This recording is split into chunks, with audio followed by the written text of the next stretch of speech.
ভিডিওটি কেবলমাত্র বর্তমান পরিস্থিতি ও সম্ভাবনার উপর ভিত্তি করে তৈরি করা হয়েছে, কোনো রাজনৈতিক দলকে ছোট করবার উদ্দেশ্য নিয়ে নয়। কেউ যদি রাত্রি 12:30টায় বেরিয়ে কোথাও যায়, ঘটনাটা নিন্দনীয়, আমি ঘটনাকে সাপোর্ট করছি না। মা দুর্গাকেও বলেছিলাম, মা তোমার ত্রিশূলটা এই বাংলায় প্রচুর ধর্ষক বেড়ে গেছে, কোনো বোন কন্যা সুরক্ষিত নয়, এই ধর্ষকদের শেষ করার জন্য মা কালীর খড়গটাও লাগবে। ওই প্রার্থনা করছি অভয়া থেকে দুর্গাপুর মেডিকেল কলেজ, আমাদের কোনো মেয়ে কোনো বোন এই বাংলায় সুরক্ষিত নয়। মা দুর্গার ত্রিশূল আর মার কালীর খড়গটা লাগবে এই ধর্ষকদেরকে শেষ করার জন্য। এই প্রার্থনাই মায়ের কাছে করছি, কালী মাতা আমাদের শক্তি দিক, আমরা যাতে নারী সুরক্ষা দিতে পারি, কন্যা সুরক্ষা দিতে পারি। মুখ্যমন্ত্রীর মতো ওইভাবে ভাষা বলা উচিত না। ডাল চাইলটা রাত্রে বেরোবে না, কেন? কালী পুজো তো রাত্রে হবে, তাহলে মেয়েরা প্রতি থাকবে না, পুষ্পাঞ্জলি দেবে না।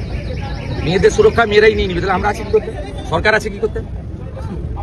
অতএব এগুলো বর্জন করুন।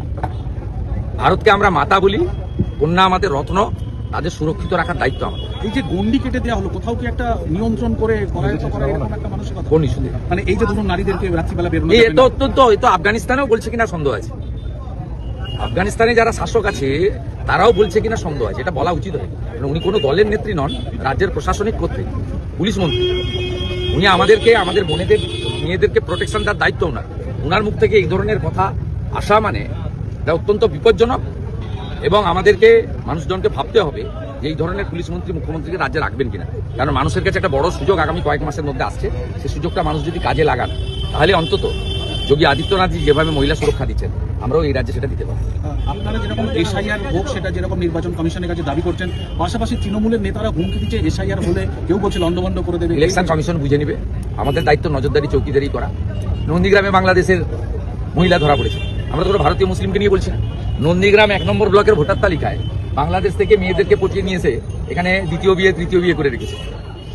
প্রাথমিক ভোটার তালিকায় নন্দীগ্রামের লোক জানেই না, এরা শান্তিতে আছে, যাচ্ছে, খাচ্ছে। এখানে বাংলাদেশি মুসলিমদেরকে, অনুপ্রবেশকারীদেরকে দিয়েছে। আমরা বর্ডার ডিস্ট্রিক্ট নয়, নন্দীগ্রামের কোনো এলাকায় বাংলাদেশ বা পূর্ব মেদিনীপুরের বর্ডারে নয়, এখানে ঢুকিয়ে দিয়েছে। বুঝতে পারছেন কি বিপজ্জনক?